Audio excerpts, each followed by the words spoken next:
in August 2024 after the fall of Sheikh Hasina's government.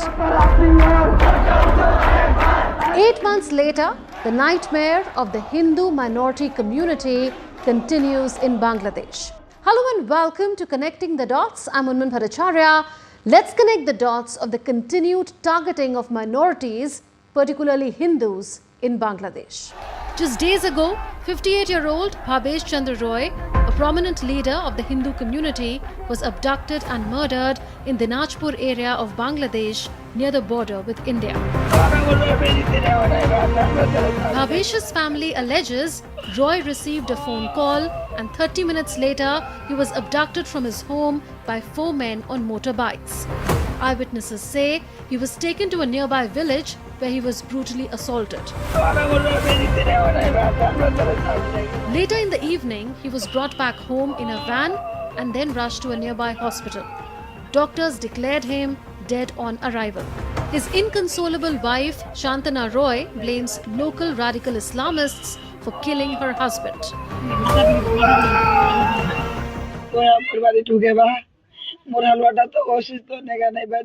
They kidnapped my husband from our house. We are helpless.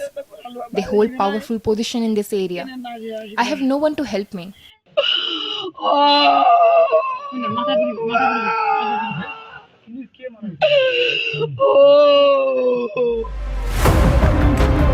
While Bhabesh's wife and son allege foul play in his death, pointing to injury marks around his neck when he was brought home, the police has come up with a totally different version of natural death.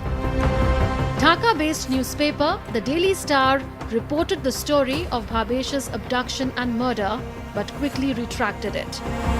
Analysts say it had buckled under pressure of authorities that wanted a false narrative to be spread.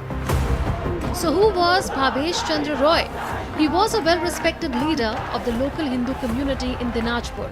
He served as vice president of the Biral unit of the Bangladesh Puja Udjapan Parishad. That's a body that mobilizes members of the Hindu community across Bangladesh for religious festivals. And what was Bhabesh's so-called crime? Well, his only quote-unquote crime was being a vocal Hindu in today's Bangladesh. India's Ministry of External Affairs pointed to the pattern of systematic persecution of Hindus in Bangladesh and no accountability for perpetrators of previous such incidents. India asked the Yunus government to protect all minorities without inventing excuses or making distinctions. Roy's killing is not an isolated incident. Large-scale persecution of Hindus has been happening in Bangladesh since Sheikh Hasina was ousted as Prime Minister and forced to flee to India. Take for instance the arrest of Chinmoy Krishna Das, a Hindu ISKCON priest in Dhaka. Bangladeshi authorities arrested him in November on sedition charges. Das had become an eyesore for the Bangladeshi authorities as he is a prominent monk who was leading protests against atrocities on Hindus in Bangladesh. He was also calling for key reforms such as a minority protection law, a tribunal for fast-tracking cases of minority persecution, and the establishment of a dedicated Ministry of Minority Affairs. Hindus demonstrated in large numbers against his arrest. India's Ministry of External Affairs issued this statement.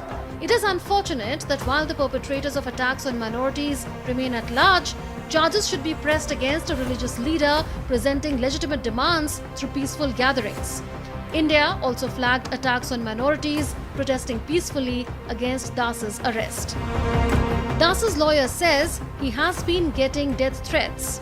The Hindu community is speaking out against Bhabesh's murder and other anti-Hindu atrocities. जो बांग्लादेश में हो रहा है हम सभी देख रहे हैं कि कितना दुखद है। चिन्मय कृष्ण दास जो एक साधु हैं वो सिर्फ ये डिमांड कर रहे थे कि माइनॉरिटीज़ हिंदूज़ हैं और जो अन्य माइनॉरिटीज़ हैं उनके ऊपर कोई हमला ना हो, उनके जान माल की रक्षा हो। तो देखिए उनको भी 5 महीने से वो जेल के पीछे में हैं और यहाँ तक कि जो कोर्ट में उनके वकील जा रहे हैं उनको डेट नहीं मिल रहा है। और ये जो हमने खबर सुनी, आज सवेरे सुनी कि जो एक हिंदू लीडर थे मिस्टर रॉय, उनको किस तरह से पहले किडनैप किया गया और फिर बहुत बुरी तरह से पीट कर मार दिया गया।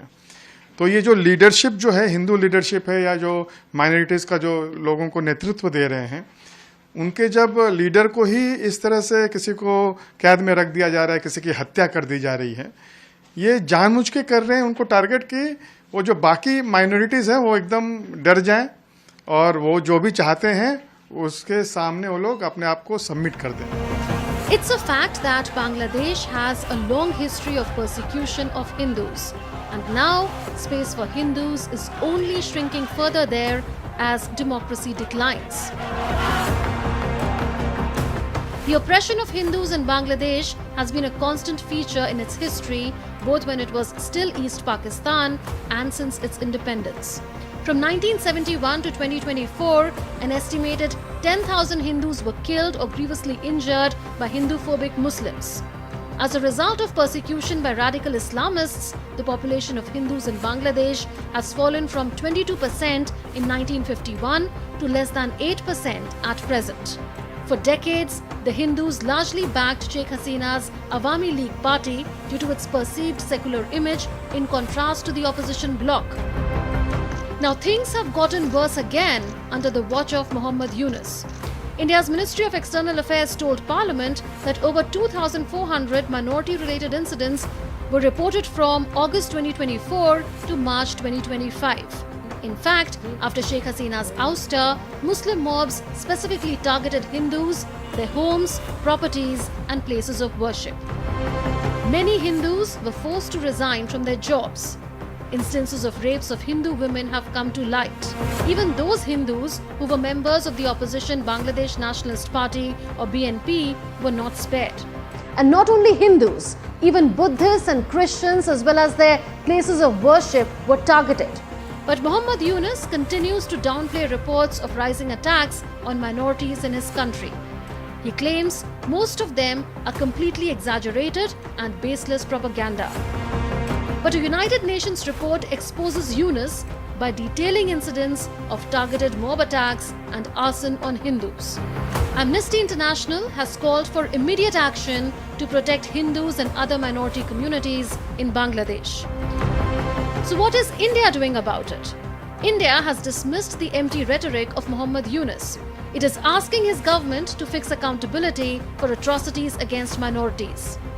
India's Prime Minister Narendra Modi raised the issue with Yunus when the two leaders met in Bangkok on the sidelines of the 6th BIMSTEC summit. Our Prime Minister also underlined India's concerns related to the safety and security of minorities in Bangladesh, including Hindus, and expressed his expectation that the government of Bangladesh would ensure their security, including by thoroughly investigating all cases of atrocities committed against them. Protection of minorities has been a recurring theme in conversations that India's External Affairs Minister Dr. S. Jaishankar and Foreign Secretary Vikram Misri have had with their Bangladeshi counterparts. India expects all perpetrators of killings, arson and violence against minorities to be brought to justice.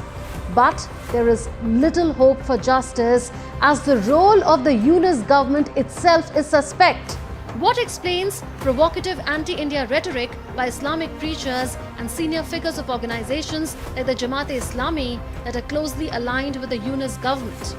Does it not mean that the Bangladesh government backs these rabid Islamist elements in their bid to spread hatred against Hindus and India? Fingers have also been pointed to Pakistan ISI's role in fueling unrest in Bangladesh. Clearly, the Yunus government has a lot to answer for.